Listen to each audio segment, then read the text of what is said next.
What do you use to play a game? A controller, keyboard, or mouse, or what the hell ever? According to game developers and companies, that isn't enough. There were many accessories for many different consoles over the 45 years of the history of game consoles. Some accessories were quite cool and innovative for the time that they came out, but a lot of them were junk and are made to solve problems that don't exist. I have not made a top 10 in about 3 years. And there are reasons why. Why? Because if I end up having the same opinion as everyone else, then the video will be predictable and all that. And whenever I want to make top 10s, I want them to make them good. I don't want to make them like Watch Mojo or anything like that. Then I decided to make my own top 10 stupidest video game accessories. And there are a lot of people, plenty of other people out there that made their own top 10 worst video game accessories. And there are still plenty of dog shit out there. I wish I could say the R word, but it's offensive to say now being 2023 and all. Hey, rest of my audience, can I use the R word if that's okay with you? No! Please? No! Please? No! Please? That's fine! Man, I can't use the R word. Number 10, Wii Speak. Even after 4 console generations from Nintendo, Nintendo still doesn't get online right the same way Microsoft and Sony had done with their consoles. A perfect example of Nintendo not getting online that great is the Wii Speak. Instead of a headset that plugs into the controller like everyone else, it works by putting the Wii Speak where the sensor is at. That was why there was no headphone jack on any of the Wii controllers. You had to speak up in order for other players to understand what you are saying because the mic was around 5 feet away from you. Guess how many games use the Wii Speak? Only 5, with The Conduit and Animal Crossing City Folk being the more well-known ones. It was so bad that Nintendo was aware their own accessory sucked that they warned third-party developers not to use it. Don't expect this to be the only Wii accessory on the list, because there are more. Number 9, Alpha Grip AG5. What the fuck is this? What the fuck is this?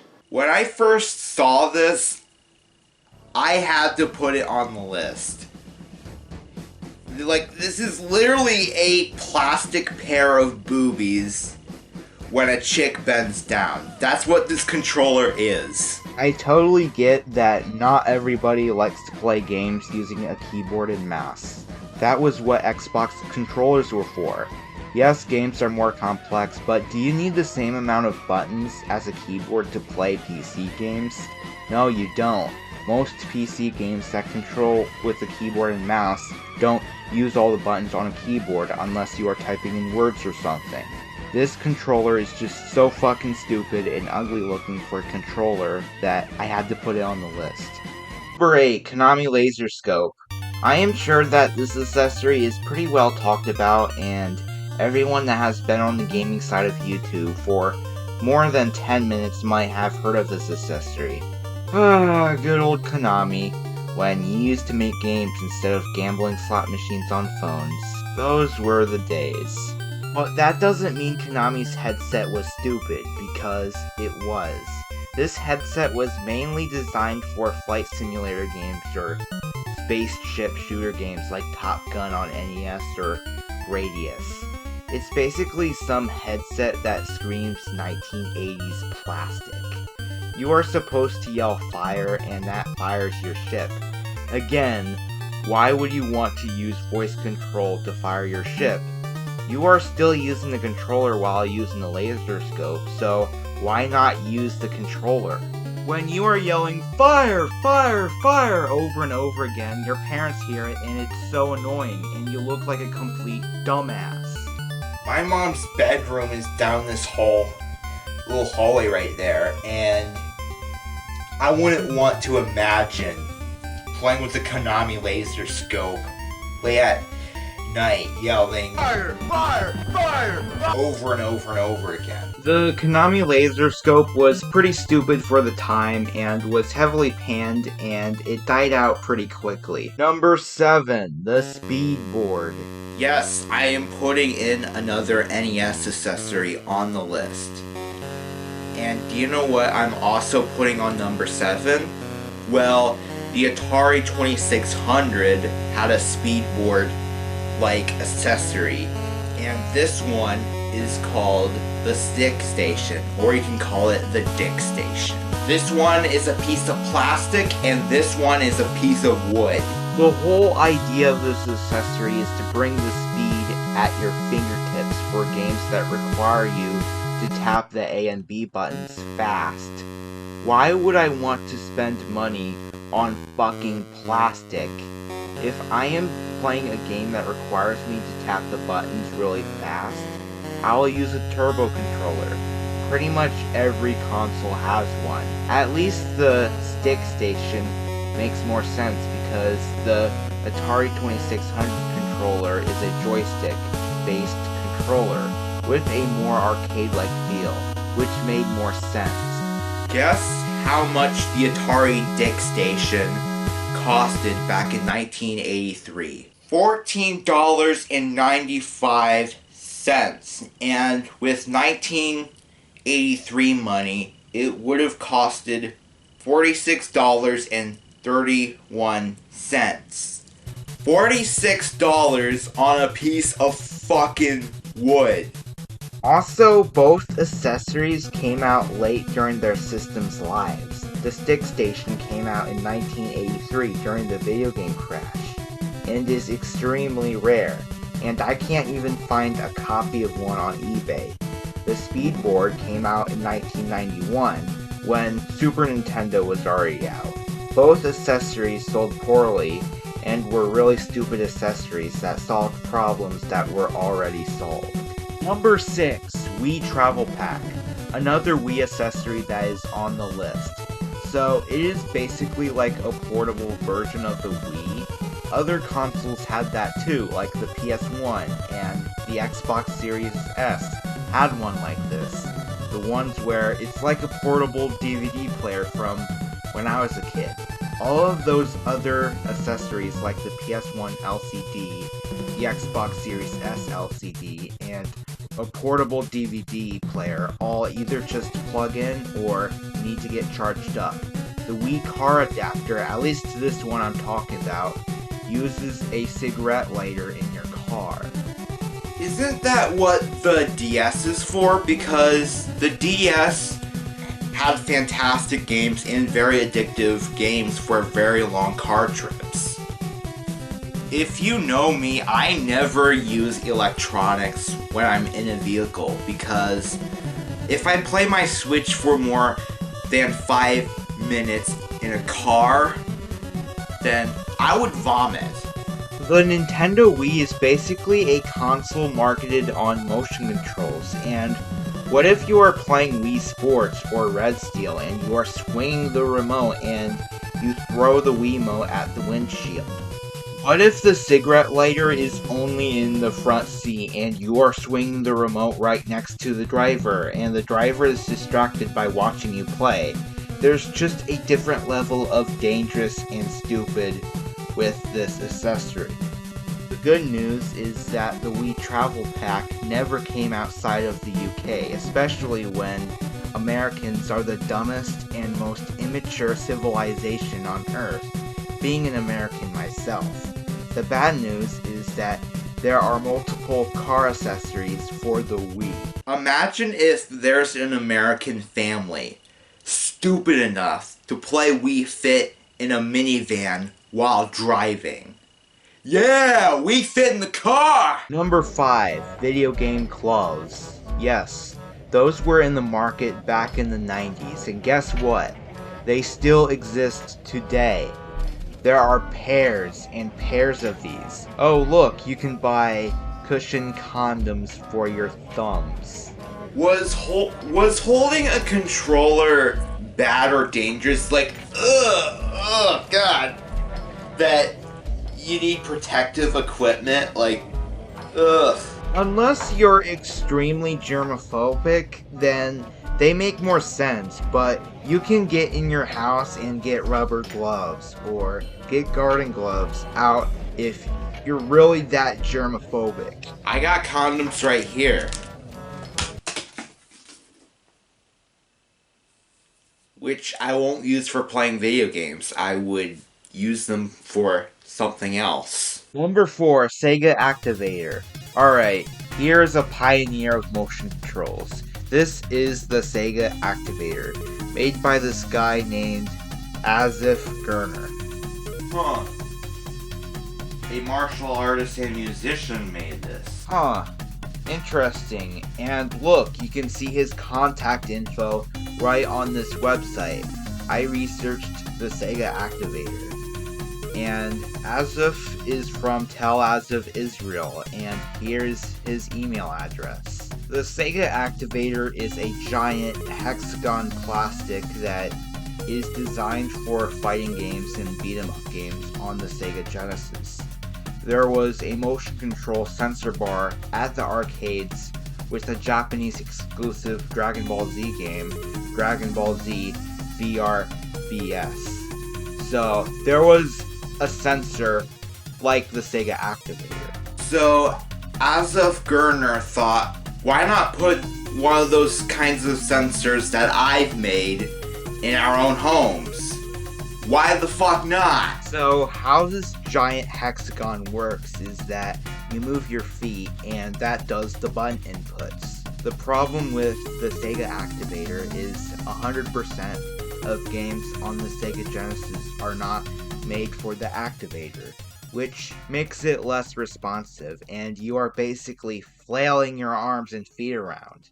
Also, not everyone has the square feet to play it. Looking at videos and pictures of the Sega Activator, there is no way that it can fit in my room, so I can't actually play it for myself. I got so much shit all over the place, it's almost unbearable. Number 3, Game Boy Booster and Handy Boy. I am putting 2 Game Boy accessories on number 3. Why? Because technically these both have the same concept and solve problems that didn't need to be solved. Both the Booster and the Handy Boy have speakers. Why? It's a portable game system. Why would you want the sound so loud? When you are watching a movie on the TV or in the movie theater, you want a loudspeaker because you are watching a cinematic experience. When you are watching or playing something on a portable device, it is closer to you, so you don't want it loud. Also, it had a controller add-on added to it because there is something wrong with playing with a normal D-pad and A and B button. I do know people do complain that the screen has no backlight and it is hard to see, so there is a magnifying glass screen and a backlight. Now, you can play in the dark. Now, if I want to play one of those puked out Mountain Dew Game Boy screens in the dark, then I would play with the Newbie Light or any other Game Boy accessory out there that allows me to play Game Boy games in the dark. What makes me put those 2 at number 3 is that it beats the Game Boy's main purpose. Its portability. It's a system that can play higher quality games on a console that can fit in your pocket. More high quality than LCD tire games.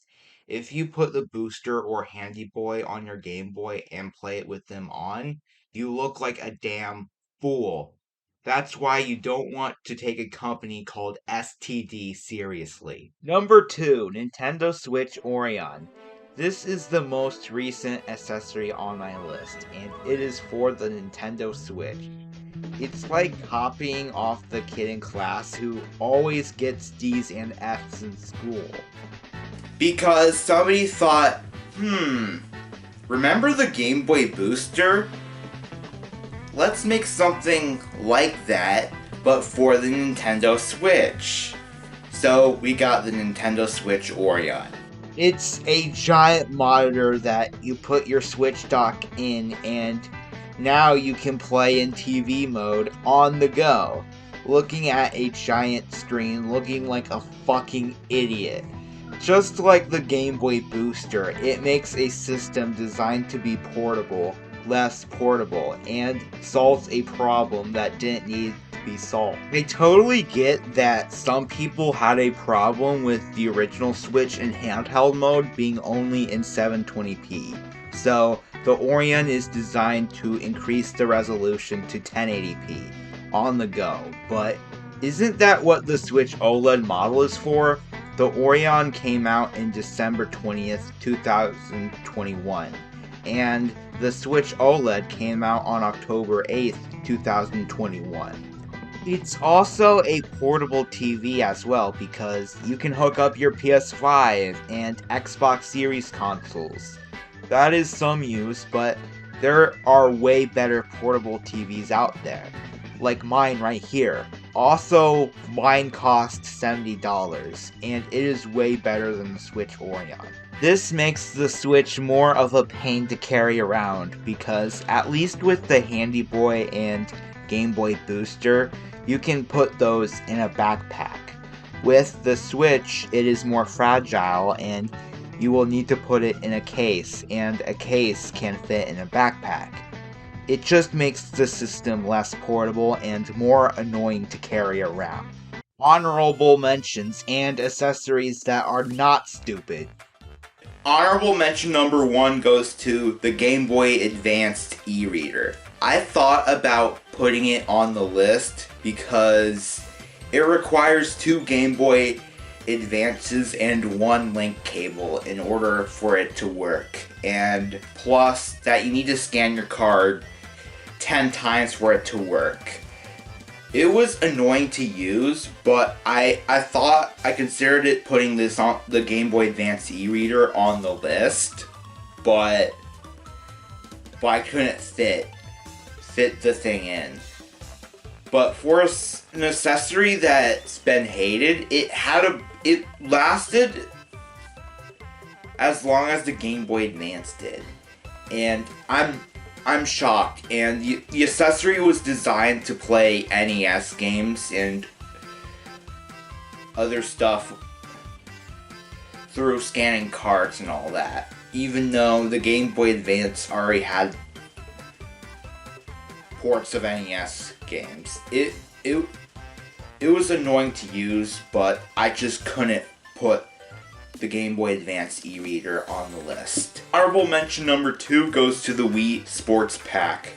It has the same concept as the Speedboard, which is why, and it'll be redundant because they're all pieces of plastic. That's what they basically are. It's like you put your Wii remote in like those tennis rackets and all those. It just makes you look like a fool, and it doesn't overall improve the experience. It just makes you look like a jackass. So I thought about the Wii Sports Pack, where you could put your Wiimote in bowling balls and tennis rackets, but I just could not fit that in the list. Now here are accessories that are not stupid. Every game console that you can watch movies on has a remote type accessory that's not designed to play games, but is designed for DVD and Blu-ray menus. Every console, since the PS2 has a remote accessory, like the PS2 had one, the original Xbox had one, PS3 had one. Like PS3 was like the most famous Blu-ray player out of them all, and the one that I have is the PS4 remote. And it has those like cute little triangle, square, X, circle. And I use this remote on my PS4, and it's not compatible with the PS5 though. Even though the PS5 is compatible with the DualShock 4 controller, but not with this remote. Yes, the controller can be done while watching movies, but it still is better to use a remote to browse like Netflix or Disney Plus or Hulu, Amazon Prime or Peacock or Blu-ray or DVD menus and all that. But the remote is where it's at. And I watched movies on the PS4 and PS5 over the years, and the controller can be done, but it's good to have a remote to use. And then gaming accessories that are not stupid is like grips for like handheld consoles. Like the Game Boy Advance had one, and this one I have right there is for the Nintendo Switch, which is back there. I thought the camera would show it, but it did not. My chair was blocking it. So this is the Satisfy gaming grip. I made a video about this, unboxing about this, like 3 years ago. I think 2 years ago, I think. And you think, well, it's a piece of fucking plastic. Yes, it is a piece of fucking plastic. But when you have manly adult hands, it makes the Switch more comfortable to hold when you're in handheld mode. Though I do take it off when my Switch is in the dock, playing on the TV. But when I'm playing in handheld mode, I play using the controller grip, and it makes the Switch much more comfortable to hold. Well, I don't care for the nubs, for the analog stick that's bundled with it, but I did care for the controller grip. Like, it makes the Switch much more comfortable to hold, and it makes me less likely to have hand cramps playing the Switch for too long in handheld mode. Number 1. Now for the number 1 stupidest video game accessory ever.